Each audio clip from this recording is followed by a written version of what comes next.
Hey everybody, it's Seth from Everything Money. Paul is here. Mo is not. That's okay. We're going to talk about we're going to talk about a couple companies today. Obviously, two of these companies absolutely exploded from COVID, getting those vaccines out there, Paul. And this is Moderna versus Pfizer. We were just commenting on how cute the mRNA scientific ticker symbol for Moderna is. But we're going to look at both of them today.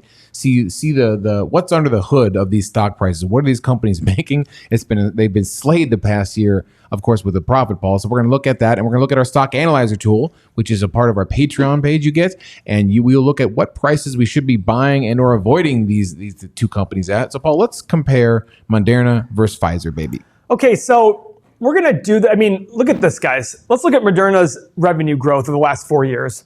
121 million, 122 million, 53 million, 2.7 billion. Oh, boy. So, guys, immediately this tells me hype. Immediately it tells me hype. We had COVID. They were very quick to get to the COVID market. More power to them. But I immediately feel to myself, I go to the 8 pillars page. I see a PE of 147, and it tells me hype. Just tells me hype. They're increasing their shares by 35% in the last 5 years. Profit margin's good. PE is high. I don't know, guys. I immediately think to myself, what was that word I just used? Are you saying that if everything calms down with the vaccines, maybe a couple other companies come out with them, this will fall back onto its profit and revenue and performance? So remember, in the world of investing, Seth, we're trying to look for what's probable. They jumped on COVID. COVID is being tamed down. Is there still potential for fighting COVID in the future?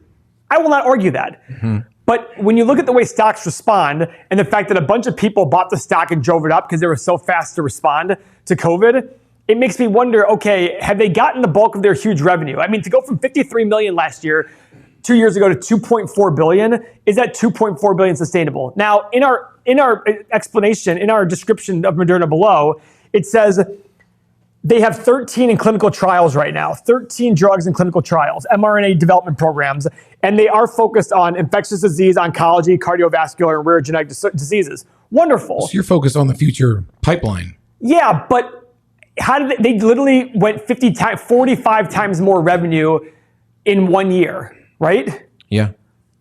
I immediately think to myself, is that sustainable? As an investor, this would not scream great deal, especially for a value investor. Especially when I see things like PE of 147 and price to free cash flow, it's going to be huge. It's just... So for a new viewer, go back to 8 pillars and tell them what we would like to look at, which we will look at for Pfizer, is like, we want that PE well under 20 is where we're sort of with a lot of growth potential, we're willing to pay a higher PE. But has the growth already happened here while we wait for these other 13 drugs to come out? What's going to happen with their COVID revenue in the next year or two while they're waiting for these 13 drugs, these 13 programs that are in clinical trials to come out? Yeah, the selling of shares is also kind of yucky. Well, it's awful. 33%. Guys, this is the silent killer in stocks. They're diluting you. What this means is, and let's just draw an example here. Let's say there's a company out there with 10 shares outstanding and it makes $10. You're making $1 per share. Yep. You own one of them. Okay. All of a sudden, they go from 10 to 15 shares. Guess what? You still own 1 share. Now you own 1 out of 15 shares instead of 1 out of 10. You own 6.66% of the company. And now instead you still have $10. Let's say their profit goes to 15. Wow, amazing, right? Well, now they have $15 in profit on 15 shares. It's still $1 in profit per share. Mm-hmm. So their revenue went up 50%, but so did their shares. Their profit went up 50%, so did their shares. That means that the profit per share stayed the same. This is dilution. This is not a good thing for companies. This is silent kill. I call it the silent killer investing, guys. You were saying this morning the CCO is issuing a butt ton more shares. Yeah, $500 million more of shares. I mean, they've done it a couple times. Every single time they do it, my price value for them goes lower and lower because they're diluting their shareholders, right? Yeah. So Moderna is a very new company, very young. It only came out in 2010. They're still in clinical trial. I'm not saying the company won't be around, but I'm sitting there saying is it really worth the money we're saying it's worth right here? I don't know. I mean, look at their revenue growth in 1 year, 5,100%. I mean, that's insane. Yeah, it's at all-time high, the price, of course. So is it?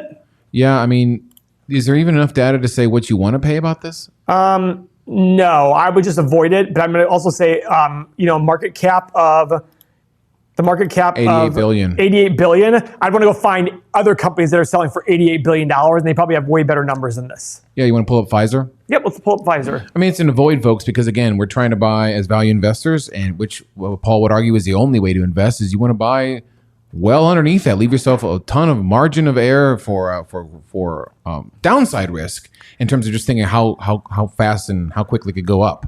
Now, remember, on these companies, we do not do due diligence on these before we look at them. The 8 pillars is kind of a screener for us. So I look at the 8 pillars here, and I go, okay, what questions do I have? All right, PE below 20, not bad. Revenue growth, down $8 billion in the last 5 years. Cash flow, down $1 billion. Now, the good news is, I want an explanation about why is their revenue down $8 billion, but their cash flow is only down $1 billion. Are they cutting costs? What are they doing there? Did they sell division? Why is their cash flow? Why is their revenue down so much? Did they sell divisions off? I don't know what it is. Shares outstanding, they're buying shares back. They are definitely buying shares back in a very reasonable price to free cash flow.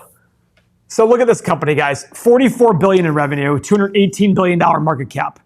Versus Moderna was $88 billion market cap on $2.4 billion in revenue. You got a little frog in your throat?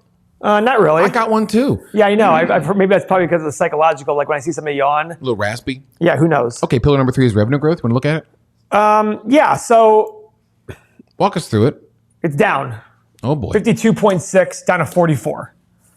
So I just look at this guy saying, okay, now what we can do with Pfizer is, since we have a lot of history on Pfizer, we have a stock analyzer tool, which will be part of our software. Seth, can you explain the software? Yeah, so the software behind Paul, you can get as a patron. You join the Patreon, you get the software. You get the stock analyzer tool, which is coming out in July. You get this 8-pillar analysis. You get data feeds from all the top places. Instead of Y charts or a paid Google or Yahoo Finance, you can get our software as a part of our Patreon page, a meager price of only 80 or 80 cents a day. And you get this. You have access to exclusive content. You get the Discord. You get everything for 80, 90 cents a day, guys. You're crazy not to do it. You get all the software and all the additions we do to them. You're locked in at your price forever.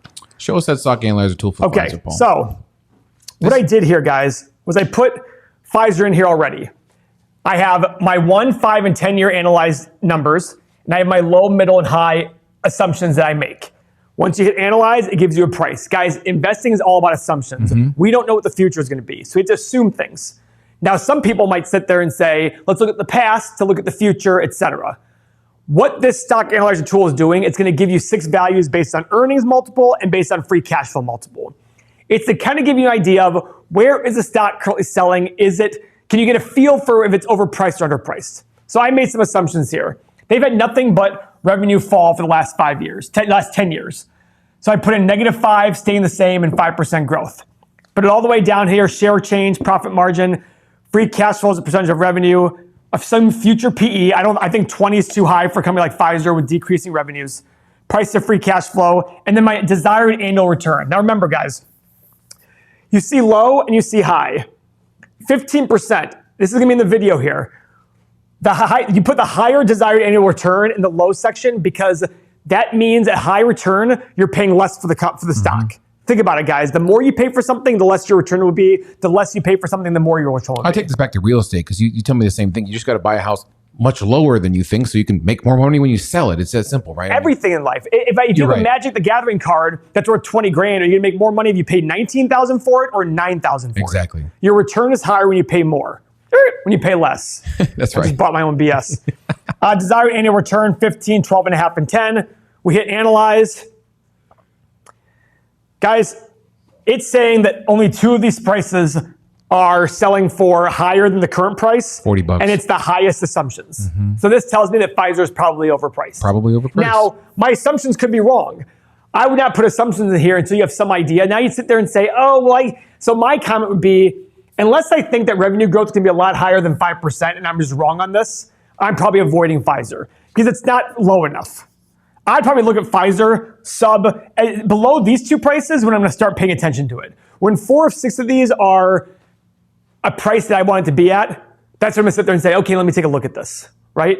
This is typical Paul Gabriel. I mean, you want to let the sort of dust settle. Yeah, I don't want to sit there and force anything. There's 10,000 companies out there. Find the ones that make sense. Find the 20 or 30 that make sense to you. Why waste all your time? Some people would say to me, oh, you got to do this. No, I'm not going to. Am I going to miss opportunities? Absolutely. But my job is to only find 20 or 30 good companies out of 10,000 out there. Why break my back trying to find every piece of information on every company out there to know what it's really worth? I can look at this right now and say, ignore.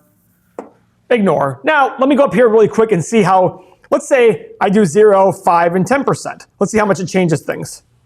Not much. It's still, the price is still not below this level. So that's what I'm saying, guys. I'm still assuming 5% higher growth rates in revenue than I did before. So this is what the stock analyzer tool will be good for.